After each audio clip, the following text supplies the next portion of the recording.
warm welcome to Donald, who is speaking Armpit of the Giant.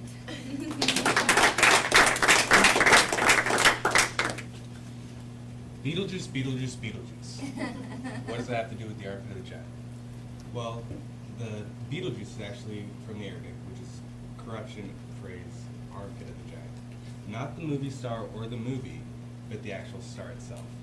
In this speech, I want to inform you about how small Earth is in comparison to other stuff in our galaxy and universe, using the star as an example. Today, I'll talk about the size of the star, where to find it in the night sky, and eventually how the star will die. And so you've all heard the phrase, oh, it's a small world, which, like whether you meet somebody in a different state and they're from your hometown and stuff like that, well, that statement's truer than you know. So let's start with something that we do know, planet Earth. Planet Earth is about 25,000 miles in diameter. So if you drive on the equator at 80 miles an hour, which we like to drive at, it takes about roughly 12 and a half days to get around Earth nonstop. And then so I'm also going to pull in the sun for this. The sun diameter is a big number.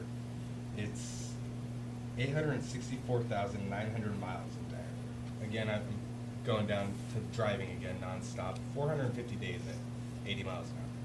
That seems obviously a lot bigger than Earth, and it'd be a long drive. And then the star Betelgeuse, according to Ronald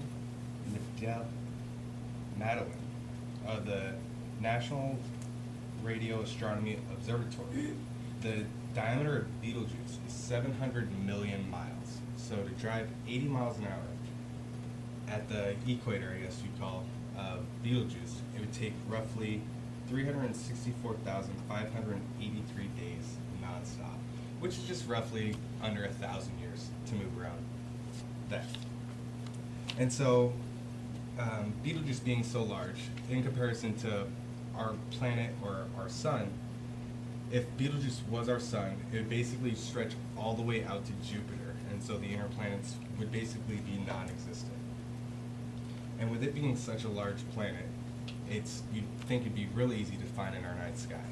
It actually is pretty simple. It is about, it's the 8th largest star in our night sky. And so if you look up and see roughly about 8 of the brightest stars that you can see, you'll most likely be looking at Betelgeuse. An easier way to see it is, it's hard to see during the summer nights, but the constellation Orion, during the winter nights, it's usually in the sky, I guess you'd say. But if you look at the western shoulder, or when you're looking at it, the left side, that's going to be Betelgeuse, hence the armpit of the giant, because it is the giant that everyone sees in the night sky. And in the sky, if you notice at stars, they do glow a certain color. There's 3 main colors that they do glow in. It's going to be blue, which is actually the hottest, which is kind of opposite here on Earth. And then there's yellow, like our sun. And then there's red, which is the lower burning, but still giant stars.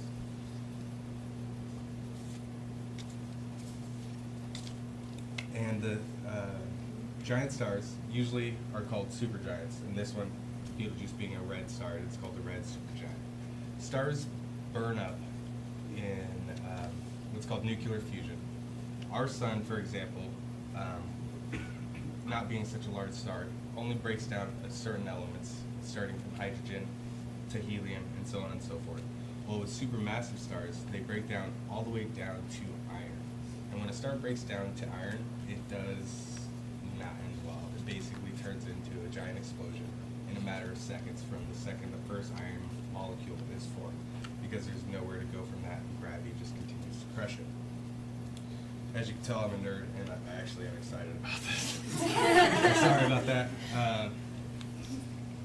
So after it breaks down to iron, the Betelgeuse will go supernova, and everyone's heard of that saying, but to really understand what it means is it's basically one of the biggest explosions in the galaxy, being one explosion will give off more than our sun's energy will produce in its lifetime. And Betelgeuse being such a big star, they actually die a lot faster than our sun. There's speculation that Betelgeuse is actually younger than our star, that will die either today or within the next 10,000 years. So that seems like a long time for us, but in the cellular world, that is a very short amount of time.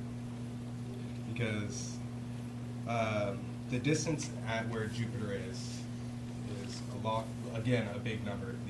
I tried to break it down as simple as possible. It's in between 1,940 to 3,000 trillion miles away, or roughly 300 to 500 light years away. Now, a light year is kind of easy to understand based off of Star Wars or Star Trek or anything like that. But for an example, our sun is 96 million miles away. I thought that was common knowledge, and then I asked my family and stuff like that, and they were like, no, that is not common knowledge. So, there's a little bit of information for you. That it takes about 8 minutes for the light from the sun to hit planet Earth, which doesn't seem like that long at all. And so, it's traveling at the speed of light, which the speed of light, again, is a big number, too long for me to list out. But, so, I kind of have rambled and included my topics here.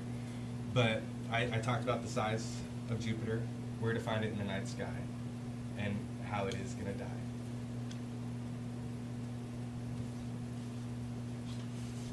Yeah. So, next time you're looking at the night sky and you look up and you're like, wow, I know too much than I care to about one of those individual stars.